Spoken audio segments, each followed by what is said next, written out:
Hello friends, welcome to civil solve. चलिए discuss करते हैं first topic, that is geometric design of rural highways. जो भी highway की ज्योमेट्रिक डिज़ाइन है उनको डिस्कस करेंगे। ये IRC 73 इस कोड के अंडर आता है, इंडियन रोड कांग्रेस 73।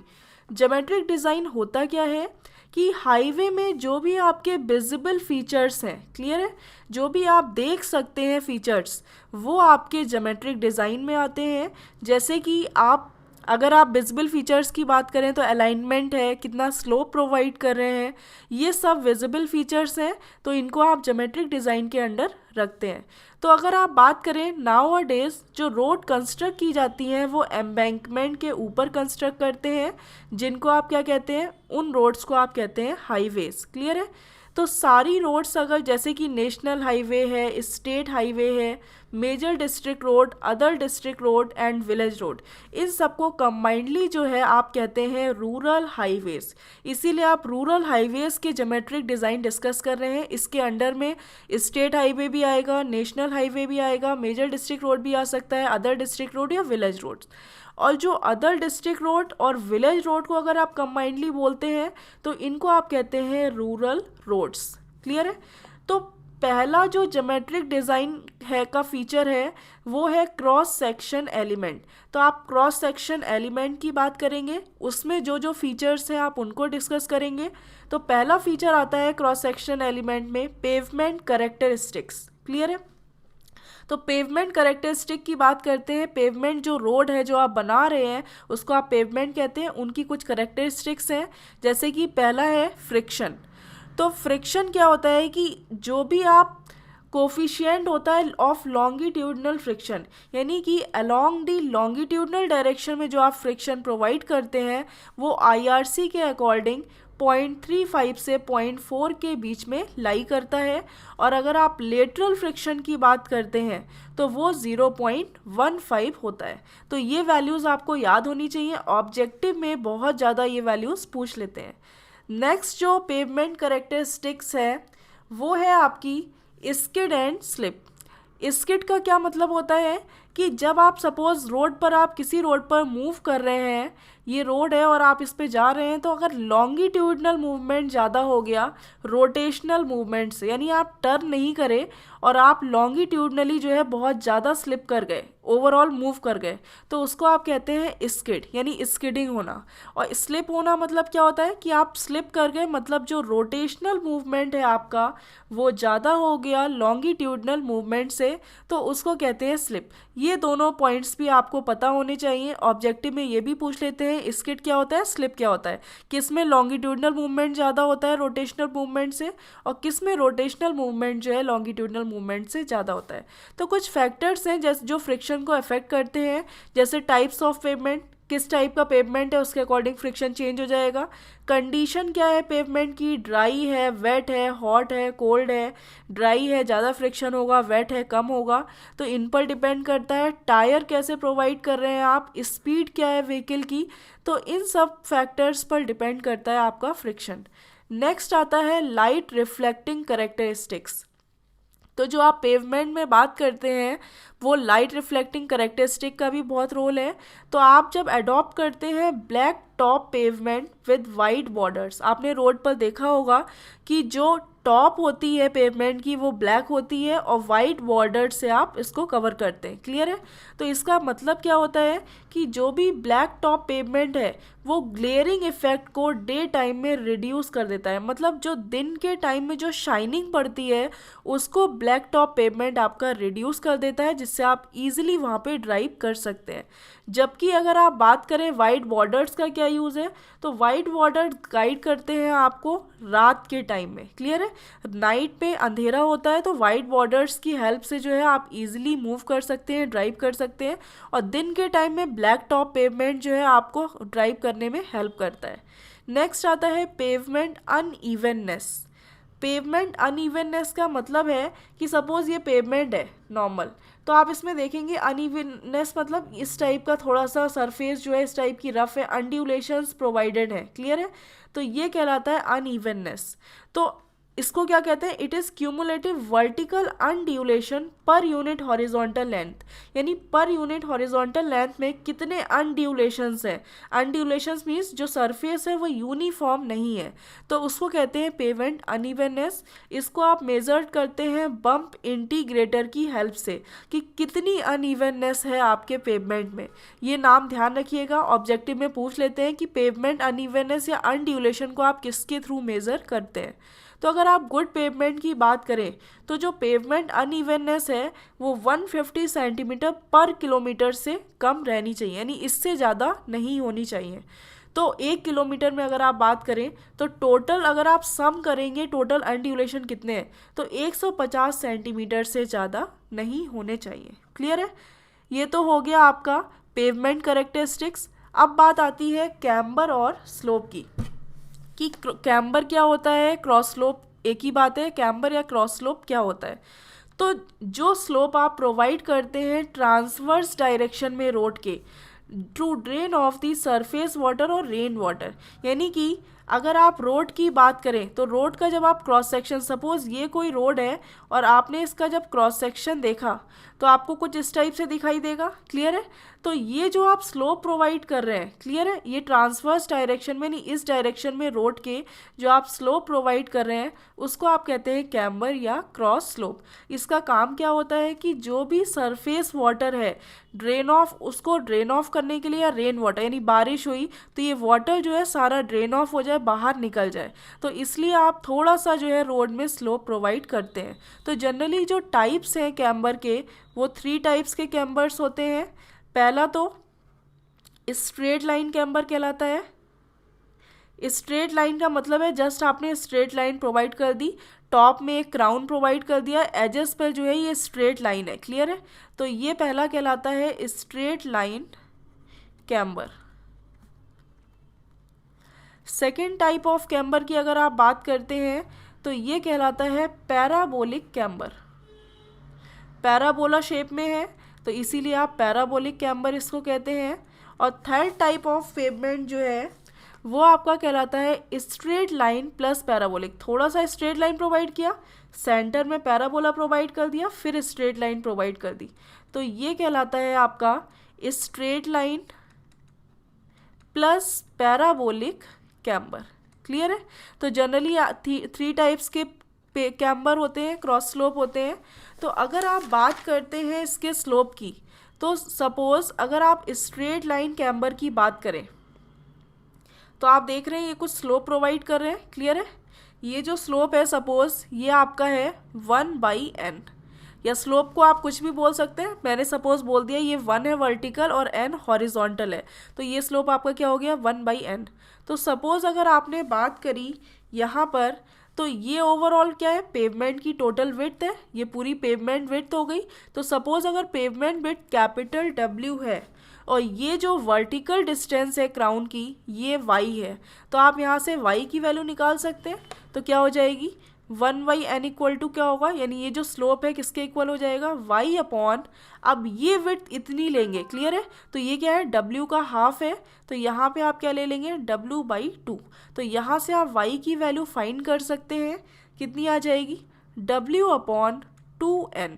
तो यहाँ से आप y की वैल्यू निकाल ली। अब आप बात करते हैं अगर पैराबोलिक कैम्बर की, तो सपोज ये पैराबोलिक कैम्बर है और ये जो है आपकी y डिस्टेंस है, और ये सपोज यहाँ से यहाँ तक की अगर आप बात करें ये x है। क्लियर है, तो आपको पता है पैराबोला है उसकी इक्वेशन क्या होती है x² equal to a into y. Clear है, तो x² इक्वल टू ay। तो अगर मैं ये कहूँ कि x इक्वल टू 0 है, जब यहाँ पे x इक्वल टू 0 यानी इस पॉइंट पे आप आ गए, तो यहाँ पे y इक्वल टू क्या हो जाएगा 0। क्लियर है, तो ओवरऑल अगर मैं कहूँ x इक्वल टू w/2 है, यानी कि ओवरऑल जो विड्थ है आपके पेवमेंट की उसके हाफ पे पहुँच गए, मीन्स यहाँ पर आप आ गए, तो y की वैल्यू क्या हो जाएगी आपकी, तो y की वैल्यू आपकी हो जाएगी, आप यहाँ से जब देखेंगे तो y की वैल्यू ये पूरी हो जाएगी जो क्राउन की आप निकाल चुके हैं w/2n। क्लियर है, तो अगर यहाँ पे आप पुट करेंगे इस इक्वेशन में, तो यहाँ से a की वैल्यू कितनी आ जाएगी, यानी x की w²/4 equal to a into y की वैल्यू कितनी है W/2n। क्लियर है? तो यहाँ से आप a की वैल्यू निकाल सकते हैं W/WN/2। तो ये आपकी आ गई WN/2 a की वैल्यू। अब आप बात करते हैं ओवरऑल कि आपको फाइंड करना है यहाँ पे y की वैल्यू। तो यहाँ से अगर आप y की वैल्यू फाइंड करें तो w की वैल्यू x की वैल्यू पुट कर दीजिए और a की वैल्यू पुट कर दीजिए। तो यहाँ पे अगर आप x की वैल्यू पुट करेंगे तो आपको कितना आ जाएगा, यहाँ से अगर पहले y निकाल लीजिए, y इक्वल टू क्या हो जाएगा x² a। क्लियर है? और यहाँ पे जब आप x की वैल्यू पुट करेंगे तो x की वैल्यू क्या है W/2 यानी W²/4 डिवाइडेड बाई a की वैल्यू अगर आप पुट करेंगे तो कितनी आएगी WN/2। तो फाइनली आपको y की वैल्यू कितनी मिल जाएगी 2x²। सॉरी, यहाँ पे x की वैल्यू आप पुट मत करिए, डायरेक्ट आप यहाँ पे x ही रख दीजिए x²। तो अगर y और x के टर्म में आपको इक्वेशन मिल जाएगी तो यहाँ पे आपको वैल्यू मिल जाएगी 2x² डिवाइडेड बाई W/n। ये फॉर्मूला आपको ध्यान रखना है, कहीं ना कहीं ऑब्जेक्टिव में पूछ लेते हैं जो कैम्बर है पैराबोलिक कैम्बर उसमें क्या इक्वेशन होती है y इक्वल टू। तो y इक्वल टू 2x² आप इजीली फाइंड कर सकते हैं। नेक्स्ट आता है कि आपको ये देखना है कि टाइप्स ऑफ पेवमेंट, कितने टाइप्स के पेवमेंट है उसके अकॉर्डिंग जो है वो कैम्बर कितना आप प्रोवाइड करें, यानी क्रॉस स्लोप जो है वो कितना प्रोवाइड करते हैं। ये टेबल बहुत ज़्यादा इंपॉर्टेंट है, आपके बहुत ज़्यादा ऑब्जेक्टिव में पूछी जाती है एग्जाम्स में। तो जनरली जो है 4 टाइप्स के पेवमेंट आप प्रोवाइड करते हैं, सीमेंट कॉन्क्रीट या high bituminous surface, thin bituminous surface और वाटर बाउंड मैकेडम और ग्रेवल रोड्स और last is earth roads. Clear है? तो ये जो रोड्स हैं इन पर भी रेनफॉल के अकॉर्डिंग आप कैम्बर को चेंज करते हैं कि अगर रेनफॉल हैवी हो रही है तो कितना स्लोप प्रोवाइड करेंगे और कहीं पर रेनफॉल अगर लाइट हो रही है तो वहाँ पर आप कितना स्लोप प्रोवाइड करेंगे। तो पहला किस टाइप का पेवमेंट है, सीमेंट कॉन्क्रीट पेवमेंट या हाई बिटुमिनस सरफेस। तो सीमेंट कॉन्क्रीट पेवमेंट में अगर रेनफॉल आपकी हैवी है तो जो कैम्बर आप प्रोवाइड करेंगे वो कितना होगा 2%। क्लियर है? और अगर थिन बिटुमिनस सरफेस की बात करें, 2 पॉइंट पे थिन बिटुमिनस सरफेस है तो अगर रेनफॉल हैवी है तो आप कितना प्रोवाइड करेंगे 2.5%। वाटर बाउंड मैकेडम है तो वाटर बाउंड यहाँ पे M होगा, वाटर बाउंड मैकेडम रोड्स जो है और या ग्रेवल रोड्स अगर उसमें रेनफॉल हैवी हो रही है तो आप 3% प्रोवाइड करेंगे। अर्थ रोड्स जितनी होंगी वो 4%। यानी जितना अच्छा पेवमेंट होगा, आप देख रहे हो हाई बिटुमिनस सरफेस है, बहुत ज़्यादा अच्छा है, यानी रोड्स जो है वो ख़राब नहीं है उतनी, तो उतना ही कम स्लोप आप प्रोवाइड करें क्योंकि उसमें ईजिली वाटर निकल जाएगा, ड्रेन ऑफ हो जाएगा। और जितनी ज़्यादा बेकार रोड है जैसे वाटर बाउंड मैकेडम या अर्थ रोड्स हो गई तो इसमें जो है वो वाटर ड्रेन ऑफ ईजिली नहीं हो पाएगा, इसलिए आपने क्या किया स्लोप को ज़्यादा प्रोवाइड किया है। वही अगर आप लाइट रेनफॉल हो रही है इन एरियाज़ में, यानी इस टाइप की रोड्स में अगर लाइट रेनफॉल होती है तो आप वहाँ पे अगर सीमेंट कॉन्क्रीट पेवमेंट है तो 1.7%, उसके बाद आप 2% प्रोवाइड करेंगे थिन बिटुमिनस सरफेस के लिए। वाटर बाउंड मैकेडम रोड है और वहाँ पे अगर लाइट रेनफॉल हो रही है तो कैम्बर आप 2.5% प्रोवाइड करेंगे। अर्थ रोड्स हैं तो वहाँ पर लाइट रेनफॉल में आप कैम्बर 3% प्रोवाइड करेंगे। तो ये आपको ध्यान रखना है कि किस टाइप की रेनफॉल हो रही है और किस टाइप का पेवमेंट है। क्लियर है? एक नोट देख लीजिए कि जनरली जो कैम्बर होता है वो डिपेंड करता है टाइप्स ऑफ पेवमेंट पे और रेनफॉल पे, जो आप पढ़ चुके हैं अभी। तो जो पैराबोलिक या इलिप्टिकल कैम्बर होता है वो प्रिफर करते हैं फास्ट मूविंग व्हीकल के लिए। क्लियर है? इसीलिए आप इजीली जो है प्रॉपर एक स्लोप प्रोवाइड करते हैं। तो वहाँ पर अगर फास्ट मूविंग व्हीकल है तो उनके लिए इस टाइप का प्रिफर कर देते हैं। और अगर सीमेंट कॉन्क्रीट पेवमेंट है तो वहाँ पर आप स्ट्रेट लाइन कैम्बर ही प्रोवाइड करते हैं क्योंकि वहाँ पर वाटर को भी ड्रेन ऑफ करना है। तो जनरली आप एकदम स्लोप जो है बहुत ज़्यादा स्लोप यानी स्ट्रेट लाइन कैम्बर को प्रिफर कर लेते हैं। नेक्स्ट एक रिलेशन आता है ग्रेडियंट एंड कैम्बर के बीच में। पहली बात तो कैम्बर क्या होता है आपको पता है, कोई भी रोड है इसका क्रॉस सेक्शन, यानी ये जो रोड इस टाइप की बनी होगी तो अबाउट द ट्रांसवर्स डायरेक्शन जो स्लोप प्रोवाइड करें आप उसको क्या कहते हैं कैम्बर। और ग्रेडियंट क्या होता है कि जो रोड के अलोंग, जैसे सपोज आपकी ये रोड जा रही है, ठीक है, ये रोड जा रही है, तो अलोंग द लॉन्गिट्यूडनल डायरेक्शन जो आप स्लोप प्रोवाइड कर रहे हैं इसको आप क्या कह रहे हैं, ग्रेडियंट। तो ग्रेडियंट और कैम्बर के बीच में एक रिलेशन होता है कि जो ग्रेडियंट है वो 2 टाइम्स ऑफ कैम्बर आप प्रोवाइड करते हैं। क्लियर है?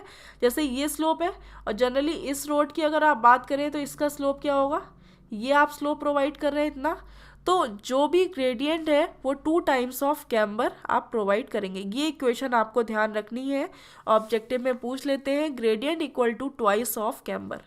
अब बात करते हैं शोल्डर की, कि शोल्डर जो है वो आप कितना प्रोवाइड कर रहे हैं। तो जो कैम्बर ऑफ शोल्डर है वो हमेशा 0.5% स्टीपर रखते हैं देन कैम्बर ऑफ रोड से। जो भी रोड्स होती हैं उनके साइड में आपने देखा होगा फुटपाथ प्रोवाइड करते हैं, जो फुटपाथ होते हैं उनको कहते हैं शोल्डर। तो हमेशा शोल्डर या फुटपाथ का जो स्लोप होता है वो आप रोड के कैम्बर से 0.5% ज़्यादा रखते हैं, subjected to a minimum 3% and maximum 5%। तो जो शोल्डर का कैम्बर है वो कम से कम 3% तो होना चाहिए। क्लियर है? और मैक्सिमम कितना प्रोवाइड करेंगे, 5%, यानी 3 से 5% के बीच में ही आपको प्रोवाइड करना है। एक क्वेश्चन देख लीजिए कि if the difference in elevation of an edge of pavement 9 metre wide and its crown is 15 centimetre, the camber of pavement is. मतलब क्या है कि कोई भी आपका 9 मीटर वाइड आपका पेवमेंट है, क्लियर है, और इसका क्राउन कितना है, 15 सेंटीमीटर। तो सपोज आपका ये आपका कैम्बर है इस टाइप का, तो ये तो 15 सेंटीमीटर क्राउन हो गया, और कह रहे हैं कि जो एज है, ये एजेस है, इनके बीच में जो एलिवेशन में डिफरेंस है वो कितना है, 9 मीटर का। 9 मीटर वाइड है आपकी रोड, तो कैम्बर ऑफ पेवमेंट बताइए कितना होगा। तो कैम्बर मतलब ये स्लोप आपको फाइंड करना है, तो इस स्लोप की वैल्यू आप कैसे निकालेंगे, यही स्लोप आपका कैम्बर है, तो आपको पता है ये स्लोप क्या हो जाएगा, ये वर्टिकल डिस्टेंस मतलब 15 सेंटीमीटर, तो या तो आप इसको एक यूनिट में मीटर में कन्वर्ट कर दीजिए, तो 15 सेंटीमीटर को आपने सपोज 15 लिखा डिवाइडेड बाय ये डिस्टेंस, तो आपको पता है पूरी विड्थ कितनी है पेवमेंट की, 9 मीटर है, तो हाफ कितनी हो जाएगी, 4.5 मीटर। तो डिवाइडेड बाई 4.5, और मीटर को सेंटीमीटर में कन्वर्ट करने के लिए 100 से मल्टीप्लाई कर देंगे, तो क्या आ जाएगा, जब आप इसको डिवाइड करेंगे तो 1/30, यानी कि जो आपका कैम्बर आ गया वो कितना आ गया, 1/30। तो ऑप्शन क्या हो गया, सी ऑप्शन इज करेक्ट। तो इस टाइप के जनरली कैम्बर के क्वेश्चंस पूछ लेते हैं। नेक्स्ट क्वेश्चन क्या है कि what should be camber off shoulder and gradient for cement concrete road in heavy rainfall area. तो सबसे पहले तो रोड कैसी है, सीमेंट कॉन्क्रीट रोड है, और रेनफॉल कैसी हो रही है, हैवी हो रही है, तो वहाँ पर कैम्बर क्या होगा। तो अगर आप बात करते हैं कैम्बर ऑफ रोड की, तो रोड कैसी है आपकी, सीमेंट कॉन्क्रीट रोड है, तो आप यहाँ से देख सकते हैं टेबल से कि सीमेंट कॉन्क्रीट रोड के लिए और रेनफॉल हैवी हो रही है तो आप कितना परसेंट प्रोवाइड करते हैं, 2% जो है कैम्बर प्रोवाइड करते हैं। तो आपको पता है कि आपने कैम्बर ऑफ रोड कितना प्रोवाइड किया, तो अगर आप रोड की बात करें तो आपने 2% जो है वो रोड का कैम्बर प्रोवाइड कर दिया जब हैवी रेनफॉल एरिया था। अब आपको शोल्डर का कैम्बर निकालना है, पूछा क्या है कैम्बर ऑफ शोल्डर बताइए, तो आपको पता है shoulder of camber off shoulder क्या होगा कि हमेशा जो भी रोड का कैम्बर होता है उससे 0.5% ज़्यादा होता है शोल्डर का कैम्बर। क्लियर है? तो यहाँ पे क्या 2% में अगर आप 0.5% और ऐड कर दें तो टोटल कितना आ जाएगा, 2.5%। बट आपको ये भी पता है कि जो शोल्डर का कैम्बर है वो मिनिमम कितना होना चाहिए, 3%, यानी कम से कम 3% होना चाहिए, और यहाँ पे कितना आ रहा है 2.5%। तो आंसर कितना हो जाएगा, आप 3% शोल्डर ऑफ वो जो शोल्डर का कैम्बर है वो आप 3% प्रोवाइड कर देंगे, तो फाइनल आंसर कितना हो जाएगा, 3%। क्लियर है? अब पूछ रहे हैं ग्रेडियंट, अब ग्रेडियंट भी बताना है, तो ग्रेडियंट इक्वल टू क्या होता है, twice of camber of roads, यानी जो रोड का कैम्बर है उसका ट्वाइस जो होता है वो ग्रेडियंट ऑफ रोड होता है। तो आपको पता है 2 इंटू कैम्बर ऑफ रोड कितना है, 2%, तो यहाँ पे आप 2 इंटू 2% कर देंगे तो ओवरऑल ग्रेडियंट आपको कितना मिल जाएगा, 4%। तो इस टाइप के न्यूमेरिकल टाइप जो क्वेश्चंस हैं वो इस टाइप से आप हैंडल कर सकते हैं। नेक्स्ट टॉपिक आता है आपका विड्थ ऑफ पेवमेंट और कैरेज वे, यानी जो आप पेवमेंट प्रोवाइड कर रहे हैं या उसको कैरेज वे भी बोलते हैं, उसकी विड्थ आप कितनी लेंगे। तो ये डिपेंड करता है क्लास ऑफ रोड्स पे कि किस टाइप की रोड है और उसमें विड्थ ऑफ पेवमेंट आप कितना प्रोवाइड करेंगे। तो अगर आपकी सिंगल लेन रोड है, ठीक है, तो सिंगल लेन रोड में आप 3.75 मीटर विड्थ प्रोवाइड करेंगे पेवमेंट की। अगर डबल लेन है विदाउट कर्व, कोई कर्व नहीं प्रोवाइड कर रहे हैं, तो आप 7 मीटर रखते हैं, और डबल लेन है उसमें कर्व प्रोवाइड कर रहे हैं तो 7.5 मीटर रखते हैं। अभी मैं बताऊंगी कर्व होता क्या है। इंटरमीडिएट अगर लेन्स हैं तो आप 5.5 मीटर प्रोवाइड करते हैं। मल्टी लेन की अगर बात करें तो पर लेन आप 3.5 मीटर विड्थ जो है पेवमेंट की प्रोवाइड करते हैं। क्लियर है। तो ये तो हो गई पेवमेंट की विड्थ कि कितना कितना आप प्रोवाइड कर रहे हैं। जैसे कि सपोज अगर आप बात करें सिंगल लेन की, तो सिंगल लेन की ओवरऑल कितनी होती है 3.75 मीटर। तो 3.75 मीटर में अगर आपने एक व्हीकल प्रोवाइड किया तो इस व्हीकल की जो विड्थ होती है वो होती है 2.44 मीटर। तो ओवरऑल आप स्पेस यहाँ साइड में कितना छोड़ देंगे, यहाँ से यहाँ तक अगर आप देखें 0.65 मीटर, और यहाँ से यहाँ तक भी आप कितना प्रोवाइड कर देंगे 0.65 मीटर।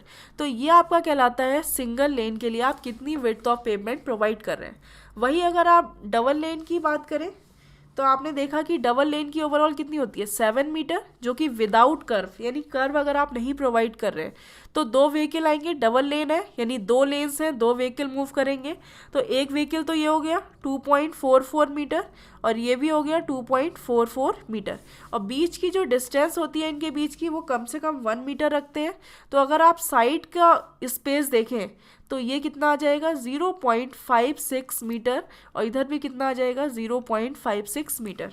तो इतना जो है जब आप विड्थ ऑफ पेवमेंट प्रोवाइड करते हैं तो आप इतना स्पेस लेकर चलते हैं। क्लियर है कि आपको किस हिसाब से कितना प्रोवाइड करना है अगर आप कर्व प्रोवाइड नहीं कर रहे हैं। अब बात आती है कर्व की कि कर्व होता क्या है, कि विदाउट कर्व और विद कर्व आप कितना जो है विड्थ चेंज कर रहे हैं। तो ये कुछ नहीं है, बाउंड्री है रोड और शोल्डर के बीच में। जैसे कि सपोज आपकी ये कोई रोड है, आपने देखा ये आपकी रोड है, ठीक है। तो इस रोड में क्योंकि कैमर आप प्रोवाइड करते हैं, जब आप क्रॉस सेक्शन देख रहे हैं रोड का तो कुछ इस टाइप से होगा। तो इसमें क्या करते हैं, इस टाइप से कुछ स्लोप आप ये प्रोवाइड कर देते हैं शोल्डर, यानी ये शोल्डर आपने प्रोवाइड कर दिया, यहाँ पे ये शोल्डर, क्योंकि आपको पता है जो शोल्डर का जो कैम्बर होता है वो हमेशा रोड के कैम्बर से 2.5% ज़्यादा रहता है। क्लियर है। तो आपने देखा कि ये रोड है, ये आपकी क्या हो गई मेन रोड या पेवमेंट हो गया, और ये आपका क्या हो गया शोल्डर, या जिसको फुटपाथ भी बोल देते हैं। तो ये जो बाउंड्री प्रोवाइड कर रहे हैं, क्लियर है, ये बाउंड्री आपकी क्या कहलाती है, इसको कहते हैं कर्व। ये आपकी रोड की कर्व कहलाती है। अगर आप ये प्रोवाइड नहीं करें, सिंपली इसी रोड के आगे जो है आपने शोल्डर प्रोवाइड कर दिया, कोई बाउंड्री प्रोवाइड नहीं करी, तो जनरली आप 7 मीटर जो है डबल लेन में रखेंगे। अगर आप कर्व प्रोवाइड कर रहे हैं यानी ये बाउंड्री जो है वो प्रोवाइड कर रहे हैं, तो ओवरऑल आप कितना रखेंगे 7.5 मीटर। कुछ टाइप्स हैं कर्व के, डिफरेंट टाइप्स ऑफ कर्व हैं, जैसे कि लो और mountable type curve, semi burial type curve और बैरियल टाइप कर्व। तो जनरली कर्व में भी आप डिफ्रेंशिएट करते हैं, डिफरेंट टाइप्स के आप प्रोवाइड करते हैं। तो पहला आता है आपका लो और माउंटेबल टाइप कर्व। तो ये किस टाइप का होता है कि जैसे कि कोई ये रोड है, ठीक है, आपने यहाँ पे ये बाउंड्री जो प्रोवाइड करी वो आपने इस टाइप से प्रोवाइड कर दी। क्लियर है, ये प्रोवाइड करी, और ये जो हाइट आपने रखी ये रखी आपने 10 सेंटीमीटर। तो ये आपका कहलाता है, ये आपका इधर कैरेज वे यानी ये रोड पेवमेंट आ गया, इधर इधर आपका शोल्डर आ गया। तो ये जो आपने प्रोवाइड किया कर्व इस टाइप का माउंटेबल टाइप यानी थोड़ा सा पैराबोला टाइप प्रोवाइड कर दिया, तो ये आपका कहलाता है माउंटेबल टाइप कर्व। तो इसको आप यूज़ क्यों करते हैं, इसको आप वहाँ यूज़ करते हैं कि सपोज़ आपने देखा कि 10 सेंटीमीटर जस्ट हाइट है, बहुत कम हाइट प्रोवाइड करी है और ये प्रॉपर स्लोप प्रोवाइड किया है। तो कहीं पर ऐसा देखा होगा कि रोड पर ट्रैफिक इतना ज़्यादा है कि कुछ व्हीकल्स जो है वो फुटपाथ पे भी आ जाते हैं, यानी शोल्डर तक मूव कर जाते हैं, तो वो ईजिली मूव कर सके इस स्लोप की हेल्प से। तो हाइट इतनी कम रखते हैं जिससे व्हीकल यहाँ से शोल्डर तक चढ़ जाए। क्लियर है, तो वहाँ पर आप लो और माउंटेबल टाइप कर्व को प्रोवाइड करते हैं। नेक्स्ट आता है सेमी बैरियल टाइप कर्व। तो सेमी बैरियल टाइप कर्व में क्या होता है कि इस टाइप का आप प्रोवाइड करते हैं बाउंड्री, कि कुछ ये जो है आप इस टाइप का स्लोप प्रोवाइड कर देते हैं, ये रहता है। तो ये जो स्लोप रहता है जनरली, ये जो स्लोप है ये 1:1 का रहता है, यानी 45 डिग्री एंगल पे प्रोवाइड करते हैं। और इसकी जो हाइट होती है वो होती है आपकी 15 सेंटीमीटर। तो ये आपका कहलाता है semi barrier type curve. Generally ये आप वहाँ यूज़ करते हैं, पहली बात तो आप रेस्ट्रिक्ट कर रखा है, यानी आपने जो है ये इस टाइप का स्लोप इसलिए प्रोवाइड किया है कि जो भी व्हीकल्स हैं वो शोल्डर पे ना आए, यानी शोल्डर पे ना चढ़े। शोल्डर या फुटपाथ जो है वो पेडेस्ट्रियन ट्रैफिक के लिए ही यूज़ हो। क्लियर है? बट ऐसी कंडीशन कहीं आ जाती है कि हाँ थोड़ा सा आपको जो है इतना ट्रैफिक हो रहा है, ऐसी कंडीशन आ गई टिपिकल कि आपको यहाँ का व्हीकल जो है वो शोल्डर पे मूव कराना पड़ रहा है, तो आपने सेमी वेरियल टाइप प्रोवाइड कर दिया कि बहुत टिपिकल कंडीशन में ये जो है हो सके ये मूव हो जाए, इसलिए आपने ये सेमी वेरियल थोड़ा सा बैरियर लगा दिया, तो इस टाइप का प्रोवाइड कर दिया कर्व। एक आता है बैरियल टाइप कर्व। तो बैरियल टाइप कर्व क्या होता है? ये जस्ट ऐसा प्रोवाइड करते हैं। क्लियर है? ये जो स्लोप होता है यहाँ पे, ये जनरली 1 हॉरिजॉन्टल और ये 4 वर्टिकल। क्लियर है? तो इतना जो है ये स्लोप प्रोवाइड करते हैं, और इसकी जो हाइट रखते हैं ये सबसे ज़्यादा रखते हैं, यानी 20 सेंटीमीटर। इतनी ज़्यादा हाइट रख दी और स्लोप इतना रख दिया जिससे कि कोई भी व्हीकल जो पेवमेंट का है वो शोल्डर पे किसी भी कंडीशन में मूव ना कर पाए। क्लियर है? जो शोल्डर है वो सिर्फ पेडेस्ट्रियन ट्रैफिक के लिए ही यूज़ हो, तो उस कंडीशन में आप वेरियल टाइप कर्व को यूज़ करते हैं। तो वहाँ पे सिर्फ आप बैरियर टाइप कर्व भी यूज़ करेंगे। तो ये हो गई कर्व की बात। नेक्स्ट टॉपिक आता है आपका विड्थ ऑफ फॉर्मेशन और रोडवे। तो विड्थ ऑफ फॉर्मेशन क्या होती है आपको ये पता होना चाहिए। तो विड्थ ऑफ फॉर्मेशन का मतलब है कि जब आप रोड की बात करते हैं, सपोज ये तो हो गया आपका पेवमेंट। क्लियर है? जो आप सिंगल लेन है 3.5 मीटर, या डबल लेन है तो 7 मीटर, और कर्व नहीं प्रोवाइड कर रहे हैं तो 7 मीटर, और कर्व प्रोवाइड कर रहे हैं तो 7.5 मीटर। तो ये तो हो गया आपका पेवमेंट, यानी इतना आप कह सकते हैं ये आपका आ जाएगा विड्थ ऑफ पेवमेंट। क्लियर है? अब आप बात करते हैं विड्थ ऑफ फॉर्मेशन या रोडवे क्या होता है। तो विड्थ ऑफ फॉर्मेशन का मतलब है कि जो आप यहाँ पे ये इतना शोल्डर प्रोवाइड कर रहे हैं, ये क्या कहलाता है? शोल्डर या फुटपाथ बोल सकते हैं। तो ये जो शोल्डर प्रोवाइड कर रहे हैं, तो इनको अगर आप कंबाइंडली देखें तो ये जो पूरी विड्थ कहलाती है ये आपकी कहलाती है विड्थ ऑफ फॉर्मेशन, या इसको आप कहते हैं रोडवे। क्लियर है? तो ये आपकी रोडवे या विड्थ ऑफ फॉर्मेशन कहलाती है, जिसमें width of pavement plus total width off shoulder, यानी कि लेफ्ट और राइट साइड दोनों साइड जो शोल्डर की टोटल विड्थ है उसको आप कहते हैं विड्थ ऑफ शोल्डर। तो ये आपका विड्थ ऑफ फॉर्मेशन किसके इक्वल हो गया? Total width of pavement plus total width off shoulder. तो ये आप बात कर रहे हैं फॉर सिंगल लेन व्हीकल के लिए, सिंगल लेन के लिए। वही अगर मैं बात करूँ डबल लेन की, तो डबल लेन में क्या हो जाएगा? आपको पता है कि डबल लेन में बीच में मीडियन भी प्रोवाइड करते हैं, क्योंकि एक तो विड्थ ये हो गई आपकी, यहाँ पे व्हीकल मूव कर रहा है, फिर थोड़ा सा स्पेस छोड़ के डबल लेन में दूसरा व्हीकल आता है, तो ये बीच में जो है इतना स्पेस भी प्रोवाइड करते हैं। तो अगर आप डबल लेन की बात करें तो वहाँ विड्थ ऑफ फॉर्मेशन क्या होगी? वहाँ पर होगी तो विड्थ ऑफ पेवमेंट, यानी जो टोटल विड्थ है पेवमेंट की वो, प्लस आपको पता है टोटल विड्थ ऑफ शोल्डर, जो भी शोल्डर की विड्थ आ रही है, प्लस विड्थ ऑफ मीडियन, यानी कि डबल लेन दो लेन के बीच में जो मीडियन प्रोवाइड कर रखा है, जहाँ पर आपने देखा होगा कि मीडियन में आप जो है ट्रीज वगैरह भी लगा देते हैं, कुछ स्पेस छोड़ देते हैं, तो वो मीडियन की भी विड्थ काउंट होगी इसमें। तो डबल लेन में अगर आप बात करें तो width of pavement plus width off shoulder plus width of median, तो ये आपका कहलाता है विड्थ ऑफ फॉर्मेशन। अब आप देख लीजिए विड्थ ऑफ फॉर्मेशन कितना प्रोवाइड करते हैं। अगर आप नेशनल हाईवे या स्टेट हाईवे की बात करें तो वहाँ पर अगर आपका जो है प्लेन और रोलिंग टेरेन है, यानी वहाँ पे प्लेन और रोलिंग है रोड, या माउंटेनियस एंड स्टीप, दो टाइप की कंडीशन देखते हैं। तो प्लेन और रोलिंग में अगर आप सिंगल लेन है आपका नेशनल हाईवे स्टेट हाईवे, तो वहाँ पर आप 12 metre width of formation provide करते हैं, और डबल लेन में भी 12 मीटर। क्लियर है, क्योंकि प्लेन और रोलिंग में कोई चांस नहीं है कि वहाँ पे आप एक्सटेंड कर सकें। जैसे सिंगल लेन को कभी डबल लेन भी बनाना हो तो आप पहले से ही 12 मीटर रखते हैं। वही अगर माउंटेनियस और स्टीप की बात करें तो वहाँ सिंगल लेन 6.25 मीटर और डबल लेन 8.8 मीटर। ये अलग अलग इसलिए है क्योंकि माउंटेनियस और स्टीप में अगर सपोज सिंगल लेन को कभी आपको डबल लेन बनाना पड़ा तो आप इजीली एक्सटेंड कर सकते हैं रोड को, बट प्लेन और रोलिंग टेरेन में आप ऐसा नहीं कर सकते। इसीलिए सिंगल लेन में जो माउंटेनियस और स्टीप होते हैं वहाँ पर आप 6.25 मीटर प्रोवाइड करते हैं विड्थ ऑफ फॉर्मेशन, और डबल लेन में आप 8.8 मीटर जो है विड्थ ऑफ फॉर्मेशन को प्रोवाइड करते हैं। नेक्स्ट जो आता है term that is road margins, यानी पेवमेंट कैरेक्टरिस्टिक्स का एक ये भी पार्ट है रोड मार्जिन।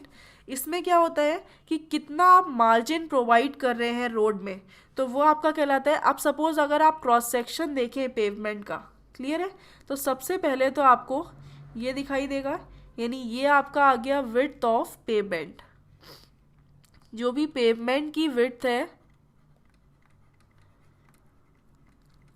क्लियर है, फिर इसके बाद आपने देखा कि यहाँ से यहाँ तक ये जो स्पेसेस हैं ये क्या है, शोल्डर प्रोवाइड कर देते हैं, तो ये आपके कहलाते हैं शोल्डर। और इधर भी आपने क्या प्रोवाइड किया, शोल्डर। तो शोल्डर प्रोवाइड करते हैं तो इनको आप कंबाइंडली क्या कहते हैं, अब ये आपका टोटल क्या हो जाता है, विड्थ ऑफ फॉर्मेशन, जो आप पढ़ चुके हैं अभी, विड्थ ऑफ फॉर्मेशन कहलाता है या रोड वे कहलाता है। क्लियर है, रोड वे बोल सकते हैं या आप इसको राइट ऑफ वे भी बोलते हैं, कुछ भी आप कह सकते हैं।